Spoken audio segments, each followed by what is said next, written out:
नमस्कार, श्री शिवाय नमस्तुभ्यम। मैं नरेंद्र विश्वकर्मा आपके अपने चैनल इंडियन नर्सिंग क्लासेस में आपका एक बार फिर से स्वागत करता हूं। आज हम इमेज बेस्ड क्वेश्चन देखेंगे। इंस्ट्रूमेंट्स की इमेज देखेंगे और उन्हें ठीक से समझने की कोशिश करेंगे कौन सा इंस्ट्रूमेंट कब और कैसे यूज़ होता है। तो let's start today's class. First image है ये इमेज किस चीज़ की है? एक फोर्सेप की इमेज है। इसको क्या कहते हैं? चिटिल फोर्सेप इसे कहते हैं।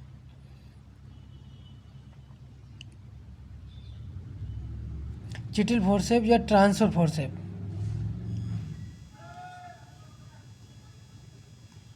चिटिल फोर्सेप्स या ट्रांसफर फोर्सेप्स कहते हैं क्योंकि इसके द्वारा हम स्टेराइल आर्टिकल्स को ट्रांसफ़र करते हैं। अगर सर्जरी के दौरान किसी भी प्रकार की चीज़ की ज़रूरत होती है, हमें कोई स्टेराइल चीज़ लेना होती है, तो हम इस फोर्सेप की हेल्प से,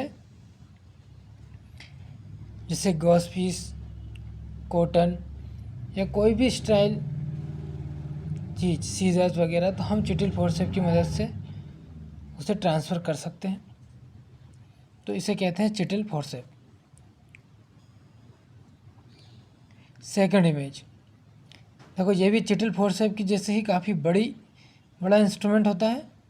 इसे कहते हैं स्पंज होल्डिंग फोर्सेप्स। यहाँ पे इसके द्वारा स्पंज को होल्ड किया जाता है और इससे क्या किया जाता है? ऑपरेशन के दौर के पहले या एनेस्थेसिया देने के पहले या कोई भी सर्जिकल इंसिजन देने के पहले उस एरिया को इसके द्वारा स्पंज हल्का क्लीन किया जाता है उस एरिया को। तो इसे कहते हैं स्पंज होल्डिंग फोर्सेप्स।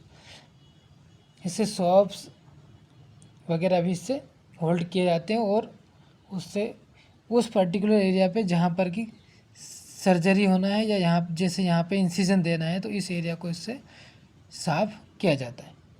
इसे कहते हैं स्पंज होल्डिंग फोर्सेप्स।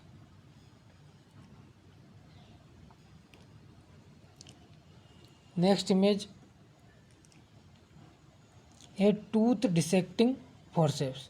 ये देखिए, ये जो फोर्सेप है इसमें यहाँ पे टूथ दिए, दांतेदार स्ट्रक्चर बनी हुई है ये, इसलिए इसे क्या कहेंगे? Tooth dissecting forceps.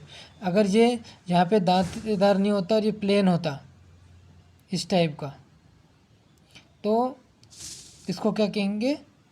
Non toothed forceps. लेकिन यहाँ पे दांतें हैं तो इसको कहते हैं टूथ फोर्सेप। इनमें यह अंतर होता है, इसमें टूथ होता है और उसमें नॉन टूथ होता है। Tooth dissecting forceps are use to handle tissue, muscles और स्किन। इसका हम कहाँ यूज़ करते हैं? हम जब स्टिच करते हैं, स्टिच मतलब टाँके लगाते समय हम इसके द्वारा स्किन पकड़ते हैं या मसल्स पकड़ सकते हैं जब मसल्स में स्टिच लगाना होता है, या स्किन इसके द्वारा पकड़ सकते हैं। जिसे कहते हैं टूथ डिसेक्टिंग फोर्सेप्स।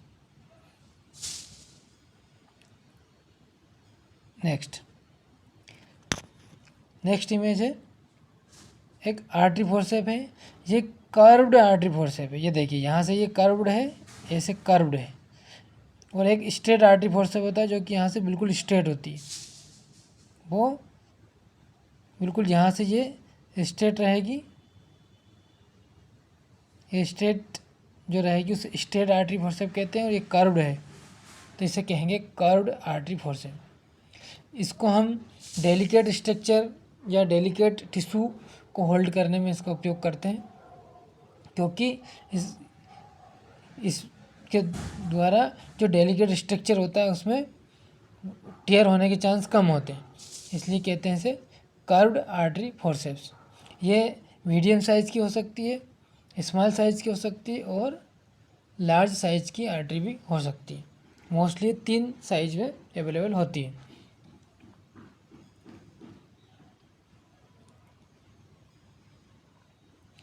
ये देखिए, यह है मॉस्किटो फोर्सेप्स। देखिए ये भी एक आर्टरी जैसी है, इसको एक स्मॉल आर्टरी भी कहते हैं। यह इसको क्या कहते हैं, और मॉस्किटो फोर्सेप्स। इससे स्मॉल ब्लड वेसल्स को पकड़ने में इसका उपयोग किया जाता है। या इसका उपयोग कहाँ भी कर सकते हैं, स्टिच लगाते समय स्टिच के अनदर एंड को होल्ड करने में मॉस्किटो फोर्सेप्स का उपयोग कर सकते हैं।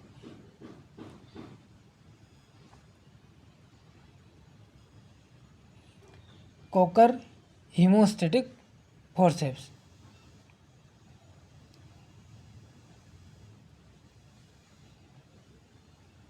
कोकर हीमोस्टेटिक फोर्सेप्स, ये कौन सा फोर्सेप्स है?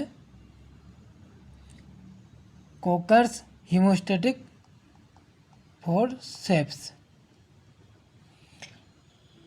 ये देखो, इसमें यहाँ पर ये स्ट्रेट है और यहाँ पर इसमें यहाँ पर ये दांतेदार स्ट्रक्चर बनी हुई है।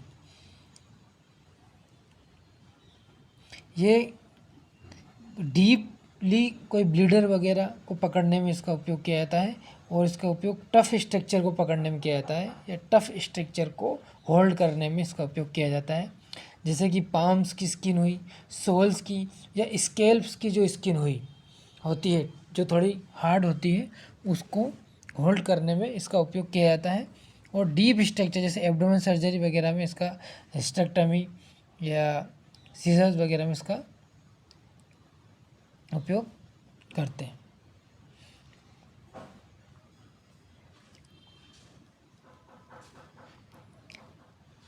नेक्स्ट इंस्ट्रूमेंट है निडल होल्डर। इसे क्या कहते हैं? Needle holder. इसके द्वारा इसका जो ये एंड होता है, ये सिरेटेड जा होता है इसका, है ना, दांतेदार होता है। इसका उपयोग निडल को होल्ड करने में किया जाता है। यहाँ से इसमें क्या है, निडल को यहाँ से होल्ड किया जाता है। इसका उपयोग स्टिचिंग करने में करते हैं, इसको कहते हैं निडल होल्डिंग फोर्सेप, है ना। इसमें लॉक बना होता है जिससे कि निडल को होल्ड करके लॉक करके और स्किन में पिक करने के बाद इससे स्टिच लगाए जाते हैं। नेक्स्ट इंस्ट्रूमेंट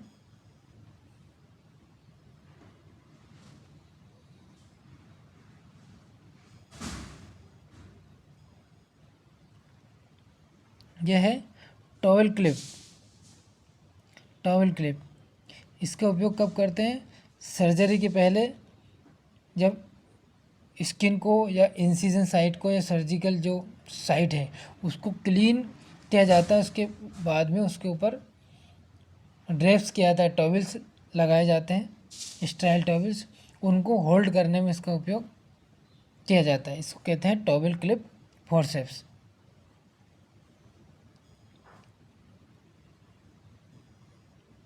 देखिए स्टूडेंट्स एंड लर्नर्स, इंस्ट्रूमेंट से बहुत ज़्यादा सिमिलरिटी होती है। Various instrument looks like a similar but they are different.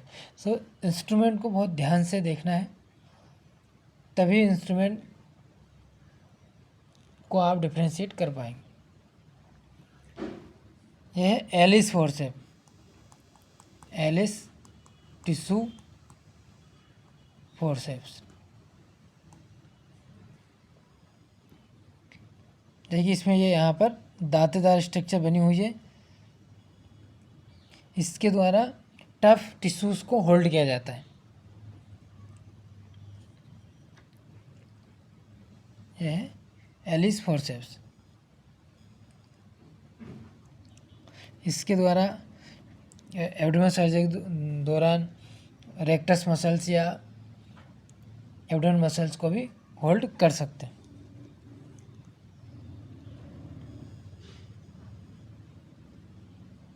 ये देखिए, ये एलिस जैसा लग रहा है लेकिन ये एलिस से डिफरेंट है। यहाँ पर इसमें ऐसे दांतेदार नहीं है जैसे एलिस फोर्सेप में है। ये है बेबकॉक टिश्यू फोर्सेप। इसको डेलिकेट टिश्यूज़ को होल्ड करने में इसका यूज़ किया जाता है। इसका जनरली उपयोग कहाँ इंटेस्टाइनल लेप्रोटोमी प्रोसीजर्स में करते हैं, क्योंकि इसमें यहाँ पर ज़्यादा दांतेदार स्ट्रक्चर नहीं होने की वजह से इसमें डेलिकेट ऑर्गन्स को होल्ड करने में ऑर्गन इंजर्ड नहीं होता है या स्ट्रक्चर इंजर्ड नहीं होता है। लेकिन एलिस फोर्सेप्स से हम डेलिकेट स्ट्रक्चर अगर होल्ड करेंगे तो वो टियर आउट हो सकता है।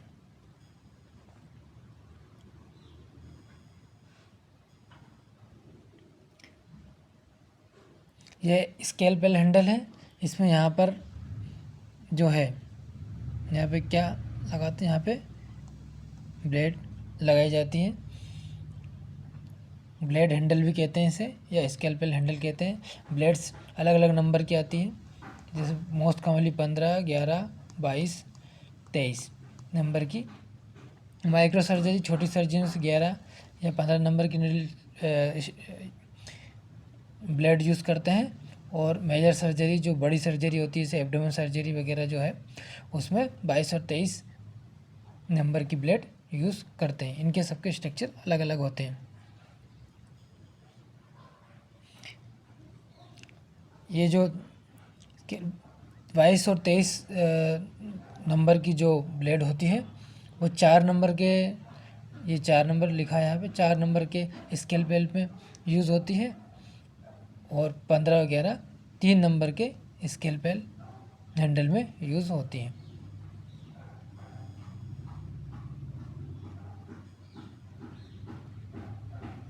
ये देखिए नेक्स्ट इमेज, ब्लंट सीजर। इसका मोस्टली यूज़ होता है फाइन टिश्यू को डिसेक्ट करने के लिए होता है, और इसको ड्रेसिंग, स्यूचर्स या अदर मटेरियल्स को कट करने के लिए भी इस सीजर्स का उपयोग होता है। ये ब्लंट सीजर होती है, यहाँ पे बहुत ज़्यादा ये शार्प नहीं है, इसलिए इसको कहते हैं ब्लंट सीजर।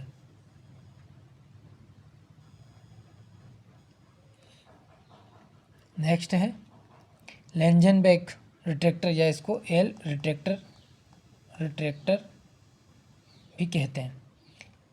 इसको सॉफ्ट टिश्यू या वुंड की एज जो होती है, जैसे कि कोई स्किन लेयर, ये जो एज है इसकी, ये है ओपन वुंड है, तो इसको रिट्रैक्टर को यहाँ पर लगाकर, और एक रिट्रैक्टर को यहाँ पर लगाकर इसको अपोजिट डायरेक्शन में खींचने पर यहाँ पे ये स्ट्रक्चर को विजुलाइज करने के लिए इसका उपयोग होता है। इसे कहते हैं लेंजनबेक रिट्रैक्टर। ये डीपर स्ट्रक्चर्स को अंदर देखने के लिए इसका यूज़ किया जाता है, स्किन को रिट्रैक्ट करने के लिए। तो ये कौन सा रिट्रैक्टर है? लेंजनबेक या एल रिट्रैक्टर इसको कहते हैं। बुलडॉग क्लैंप,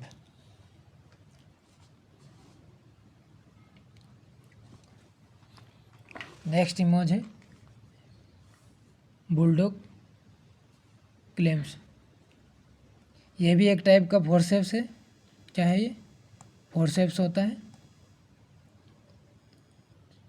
इसके द्वारा टिश्यूज एंड वेसल्स को होल्ड किया जाता है। जब कभी कोई स्ट्रक्चर या ब्लड वेसल्स टियर हो जाए या वहाँ से ब्लीडिंग होने लगती है, तो इसके द्वारा उस ब्लीडर को, मानो कि ये ब्लड वेसल्स है, यहाँ से ब्लीडिंग हो रही है, तो इसके द्वारा बुलडॉग क्लैंप के द्वारा इसको क्लैंप कर दिया जाता है और बाद में उसको रिपेयर किया जाता है।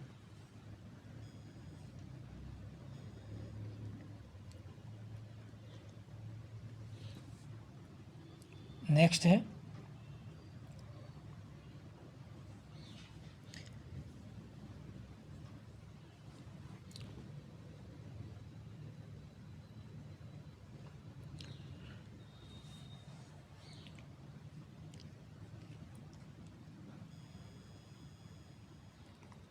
नेक्स्ट इमेज देखिए।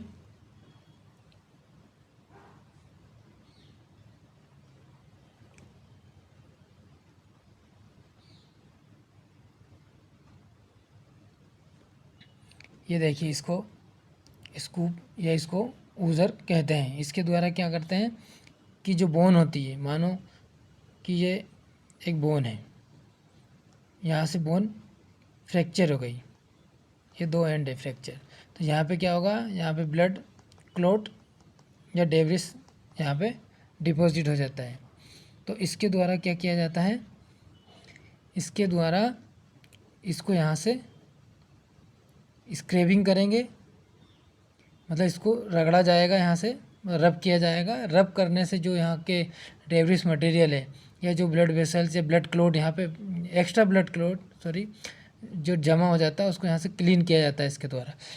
स्क्रैबिंग करके और स्कूपिंग करना है। स्कूपिंग का मतलब होता है इसको यहाँ से बाहर चम्मच की तरह ऐसे बाहर निकाला जाता है। जब ये दोनों एज क्लीन हो जाती है तब इनको अलाइनमेंट में रखकर यहाँ पर या तो नेल की जाती है, इसको इंटरलॉक कहते हैं, या फिर यहाँ पे कोई प्लेट लगाई जाती है। लेकिन ये दोनों एजेस जो होती हैं बोन्स की उनको इसके द्वारा क्लीन किया जाता है, डेब्रिस मटेरियल को बाहर निकाला जाता है।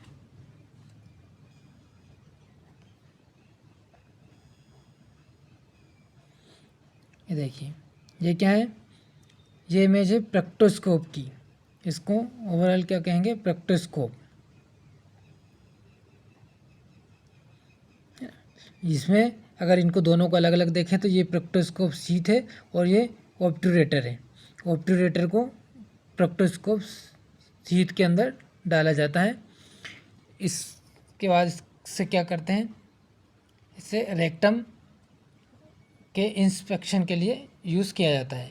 रेक्टम को विजुलाइज करते हैं, इसमें जैसे haemorrhoids, internal haemorrhoids, external haemorrhoids या किसी प्रकार की रेक्टल को चेक करने के लिए प्रेक्टोस्कोप का उपयोग किया जाता है। प्रेक्टोस्कोप के दो पार्ट होते हैं, एक प्रेक्टोस्कोप शीट और दूसरा ऑब्टूरेटर। प्रेक्टोस्कोप शीट के अंदर ऑब्टूरेटर को डाला जाता है और फिर ऑब्टूरेटर को बाहर निकालकर टॉर्च की सहायता से प्रेक्टोस्कोप शीट में देखा जाता है कि रेक्टम का स्ट्रक्चर कैसा है, उसमें कोई हेमोराइड्स, स्वेलिंग, टेयर वगैरह तो नहीं है।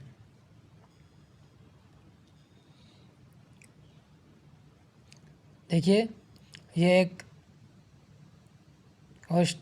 इमेज है, ये है ओस्टियोटोम।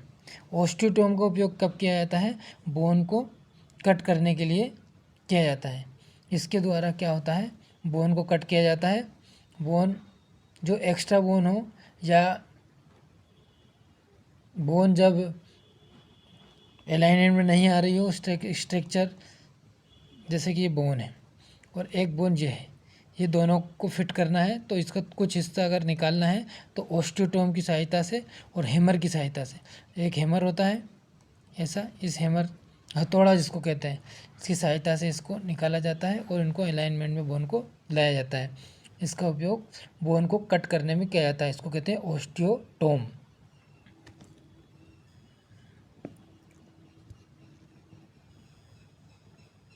देखिए नेक्स्ट है गिगली सा वायर। गिगली सा वायर का उपयोग भी बोन को कट करने में किया जाता है। इसमें क्या होता है, एक वायर लगा होता है और दोनों साइड हैंडल होता है। इन हैंडल को पकड़कर और इसके द्वारा दोनों हैंडल को पकड़कर इसको खींचा जाता है आगे आगे से। इसका उपयोग मेनली एम्पुटेशन में करते हैं। जब कोई बोन है उसको कम्प्लीटली कर, ये बोन है और इसका एम्पुटेशन करना है तो इस वायर के द्वारा इसको वायर को पकड़कर और फिर इसमें दोनों साइड से हैंडल को रब कर इसको बोन को कट करने में इस वायर का उपयोग करते हैं। इस वायर को कहते हैं गिगली सा वायर, है ना। ये कैसे काम करता है, जो सा होती है आरी की तरह काम करता है ना। इसमें यहाँ पे दांतेदार स्ट्रक्चर होती है इसकी, जिससे कि बोन स्मूथली कट हो जाती है। इसे कहते हैं गिगली सा वायर। नेक्स्ट इमेज देखिए, ये हैमर, अभी हमने बात की थी हैमर की, मेलेट हैमर। एक प्रकार का हथौड़ा है जिसको ऑर्थोपेडिक में, ईएनटी में, न्यूरोसर्जरी आदि में इसका उपयोग करते हैं। इसका उपयोग कहाँ होता है? जैसे कि कोई बोन है, अब ये बोन यहाँ से फ्रैक्चर है, इसके अंदर ये जो बोन मेरो है, इस बोन मेरो में नेल को डालना है। नेल मतलब रॉड जो डलती है, रॉड को इसके अंदर डालना है। तो इसके अंदर डालने के लिए यहाँ पर से हथौड़े के द्वारा, इस हैमर के द्वारा, जिसको मिलेट हैमर कहते हैं, यहाँ से इसको ठोका जाता है और इसको अंदर की ओर डाला जाता है।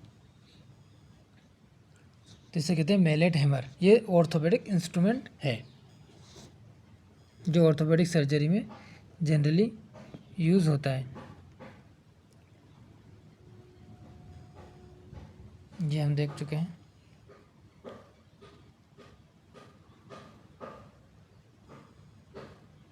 ये देखिए, हमने अभी कर्व्ड आर्टरी देखी थी, ये स्ट्रेट आर्टरी है। स्ट्रेट आर्टरी जो कि ये पूरा स्ट्रेट होता है, ये कर्व्ड नहीं होती। तो इसका उपयोग कब होता है? ग्रास, बेसल्स, टिश्यू, स्यूचर्स को पकड़ने के लिए। स्यूचर जब स्टिचिंग करते हैं तो स्यूचर्स का अनदर जो एंड होता है कई बार स्लिप हो जाता है, तो उसको होल्ड करने के लिए या टिश्यू या बेसल्स को होल्ड करने के लिए स्ट्रेट आर्टरी का यूज़ किया जाता है।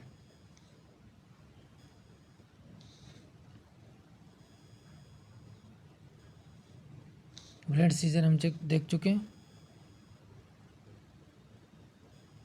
नेक्स्ट शार्प सीजर, ये देखो, वो ब्लेंड सीजर थी, ये जो सीजर है शार्प है, यहाँ से इसका एंड शार्प है। इसका जो यूज़ होता है, जो टिश्यूज़ होते हैं उनको कट करने के लिए इसका जनरली उपयोग होता है। इसको कहते हैं शार्प सीजर।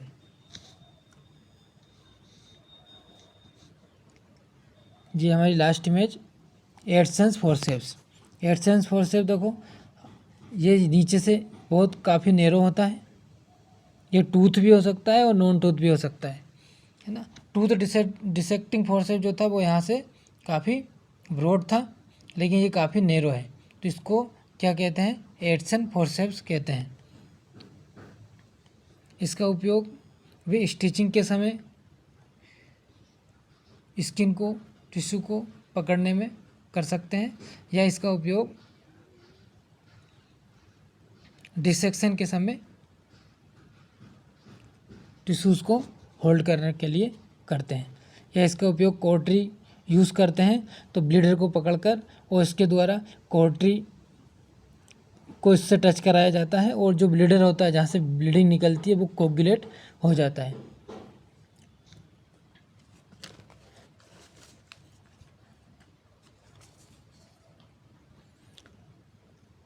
तो ठीक है स्टूडेंट्स, आज की क्लास इसी के साथ हम समाप्त करते हैं। उम्मीद करता हूँ आपको आज की क्लास पसंद आई होगी।